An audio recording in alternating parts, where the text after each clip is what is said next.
Вы знаете выражение «макрокосм» и «микрокосм», то есть большой космос и малый космос, большой мир и малый мир. Вселенную считают большим космосом, а человека — малым космосом, аналогичным большому. Таким образом, как бы устанавливается идея единства и подобия мира и человека. Учение о двух космосах известно из Каббалы и других более древних систем.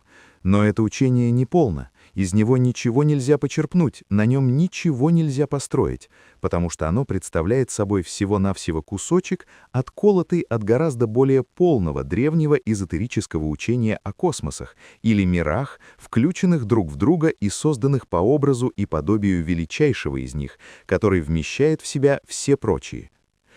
Как наверху, так и внизу. Это выражение относится к космосам. Но существенно знать и другое. Полное учение о космосах учит не о двух, а о 7 космосах, заключенных друг в друга. Только 7 космосов, взятых во взаимоотношениях друг к другу, дают полную картину Вселенной. Идея двух аналогичных космосов, случайно сохранившаяся из великого и древнего учения, настолько неполна, что не в состоянии дать какого-либо понимания аналогии между человеком и миром. В учении о космосах упоминаются 7 космосов. Протокосмос или первый космос, аиокосмос или второй космос, или мегалокосмос, то есть великий космос или святой космос, макрокосмос, большой космос, третий космос, дейтерокосмос, второй космос, четвертый космос, мезокосмос, средний космос, пятый космос, тритокосмос, третий космос, шестой космос и микрокосмос, малый космос, седьмой космос. Протокосмос — это абсолютное в луче творения, или мир один. А ее космос представляет собой мир 3, или все миры в луче творения. Макрокосмос — это наш звездный мир, или Млечный Путь, мир 6 в луче творения. Дейтерокосмос — это Солнце, Солнечная система, или мир 12. Мезокосмос — все планеты, или мир 24, или Земля как представитель мира планет. Тритокосмос — это человек, а микрокосмос — это атом. Как я уже объяснил раньше, сказал Гурджиев, то, что называется атомом, представляет собой наименьшее количество вещества, сохраняющее все свои свойства — физические, химические, психические и космические. С этой точки зрения можно, например, говорить об атоме воды. Вы видите, что в общем порядке 7 космосов микрокосмос и макрокосмос стоят так далеко друг от друга, что усмотреть или установить между ними какую-либо непосредственную аналогию невозможно. Каждый космос — это живое существо, которое живет, дышит, мыслит, чувствует, рождается и умирает. Все космосы являются результатом действия одних и тех же сил, одних и тех же законов. Законы всюду одинаковы, но проявляются они на разных планах Вселенной, то есть на разных уровнях по-разному, во всяком случае не одинаково. Вследствие этого космосы не совсем аналогичны друг другу. Если бы не существовало закона октав, аналогия между ними была бы полной, но из-за этого закона полной аналогии между космосами нет, подобно тому, как не существует полной аналогии между различными нотами октавы.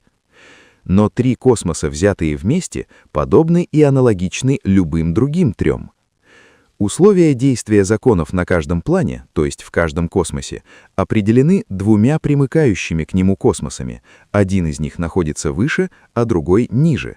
3 космоса, стоящие друг за другом, дают полную картину проявления законов Вселенной.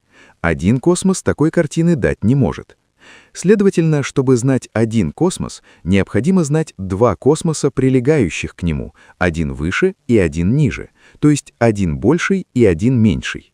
Взятые вместе, эти 2 космоса определяют тот, который находится между ними. Так мезокосмос и микрокосмос, взятые вместе, определяют тритокосмос, а дейтерокосмос и тритокосмос определяют мезокосмос и так далее. Отношение одного космоса к другому отличается от отношения одного мира к другому в луче творения. В астрономическом луче творения миры берутся в тех фактических отношениях, в каких они существуют для нас Вселенной, с нашей точки зрения — Луна, Земля, планеты, Солнце, Млечный Путь и т.п. Поэтому количественные взаимоотношения миров друг к другу в луче творения не являются постоянными. В одном случае на одном уровне они оказываются больше, например, отношение всех Солнц к нашему Солнцу. В другом случае на другом уровне отношение оказывается меньше, как, например, отношение Земли и Луны. А вот взаимоотношения космосов постоянны и всегда одинаковы. Иначе говоря, один космос относится к другому как ноль к бесконечности. Это значит, что микрокосмос относится к тритокосмосу как ноль к бесконечности. Таково же отношение тритокосмоса к мезокосмосу, мезокосмоса к дейтерокосмосу и так далее. Чтобы понять значение деления на космосы и отношение космосов друг к другу, необходимо понять, что значит отношение нуля к бесконечности. Если мы поймем, что это такое, нам немедленно станут ясны принципы деления Вселенной на космосы, необходимость такого деления и невозможность нарисовать без него более или менее ясную картину. Идея космосов помогает нам осознать наше место в мире. Она разрешает многие проблемы, например, связанные с пространством и так далее. Но прежде всего, эта идея служит точному установлению принципа относительности. Последнее особенно важно, потому что невозможно иметь точное понятие мира, не установив принципа относительности. Идея космосов позволяет нам поставить изучение относительности на прочное основание. На первый взгляд, в системе космосов многое кажется парадоксальным, однако на деле эта кажущаяся парадоксальность — лишь проявление относительности. С учением о космосах непосредственно связана идея возможности расширения человеческого сознания, его познавательных способностей. В обычном состоянии человек осознает себя в одном космосе и рассматривает все космосы с точки зрения одного космоса. Расширение его сознания и повышение интенсивности психических функций приводит его в сферу жизни и деятельности одновременно еще двух космосов, одного высшего и одного низшего, то есть большего и меньшего. Расширение сознания происходит не в одном направлении, скажем, в направлении большего космоса. Направляясь вверх, оно одновременно направляется и вниз. Последняя мысль, возможно, объяснит вам некоторые выражения, которые встречаются в литературе по оккультизму. Например, что путь вверх есть в то же время путь вниз. Как правило, это выражение толкуется совершенно неверно. В действительности оно означает, что если, допустим, человек начинает чувствовать жизнь планет, если его сознание переходит на уровень мира планет, он одновременно начинает чувствовать и мир атомов, их жизнь, потому что его сознание переходит и на этот уровень. Таким образом, расширение сознания происходит сразу в двух направлениях – к большему и к меньшему. И большее и меньшее требуют для своего познания сходных перемен в человеке. Чтобы найти параллели и аналогии между космосами, следует рассмотреть каждый космос в трех отношениях. В трех отношениях к самому себе, в трех отношениях к большему или высшему космосу и в трех отношениях к низшему или меньшему космосу.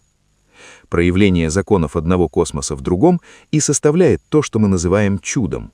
Другого рода чудес не бывает.